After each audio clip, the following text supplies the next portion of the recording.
Part 5, we're looking at the volume of a drop. What we're going to do for this procedure is we're going to take a plastic pipette and we're going to compare dropping the pipette either vertically versus dropping it horizontally. We'll check out the difference based on graduated cylinders, and we'll make conclusions based on what we see. Come down with me and check this out. I have added to a 50 milliliter beaker, we've added about a little over 30 milliliters of water. It really doesn't matter since we're measuring in the graduated cylinders. Remember, when you're measuring liquids, it's not really good to use the readings on a beaker. Instead, always use a graduated cylinder and then go into the beaker. That's what we did. Okay, let's drop either horizontally or vertically. Watch what I do. This is the Marino method, check it out. First you squeeze, then you put it in the solution, let it go, and you have no bubbles or any type of issues here, right? It's gonna minimize error. Let's drop vertically first. Pay attention to the drop itself. We're gonna go with 25 drops.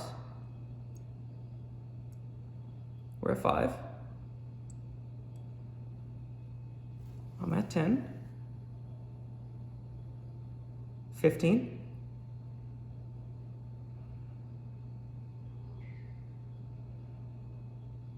And there's 25. Let's head down and find the reading here.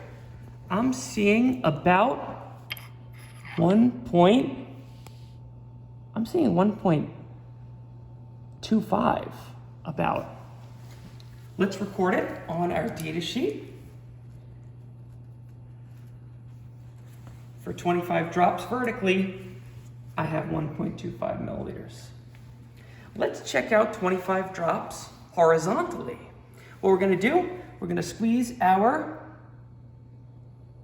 dropper, then put it into the solution to minimize any bubbles or any error. Watch what we're gonna do now. We're gonna hold it horizontally and drop into our graduated cylinder.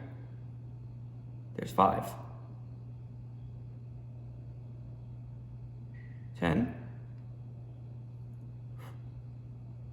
20.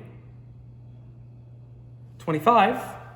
Let's check our graduated cylinder. I'm seeing this time, look on the right, it's a little below 1.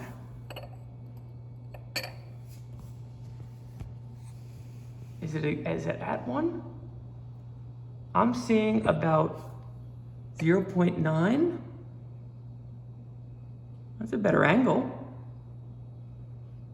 I'm seeing 0.80, give or take.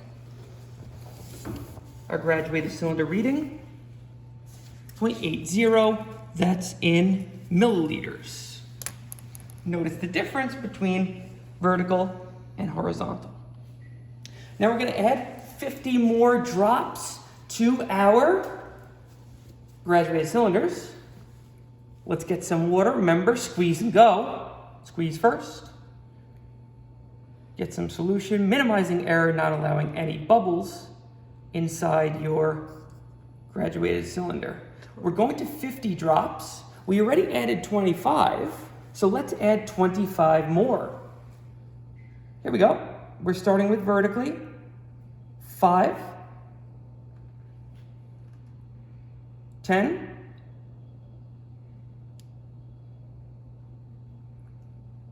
20. And there's 25. Remember, now we're at 50 drops, and the graduated cylinder is reading, I'm seeing 2.25.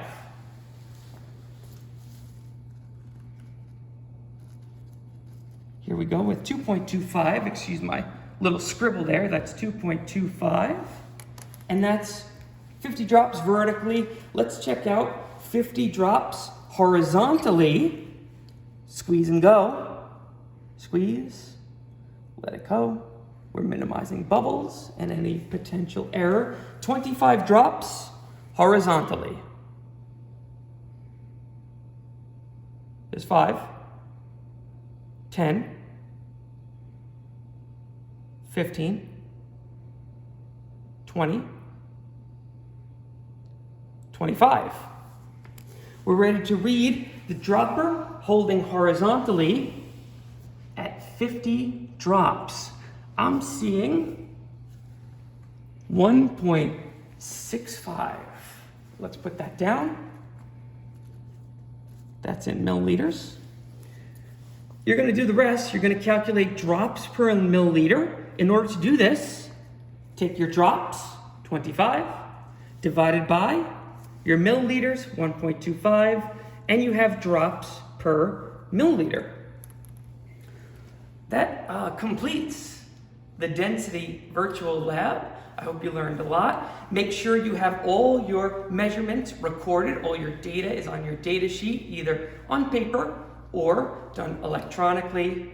What you're going to do now is you're going to take your numbers, make sure you have a calculation page looking at all your calculations, and then check in with your lab instructor or the lab syllabus in order to write up this density lab. Again, I'm Dr. Marino. It has been an absolute pleasure getting to the density lab with you. I look forward to seeing you again. See ya.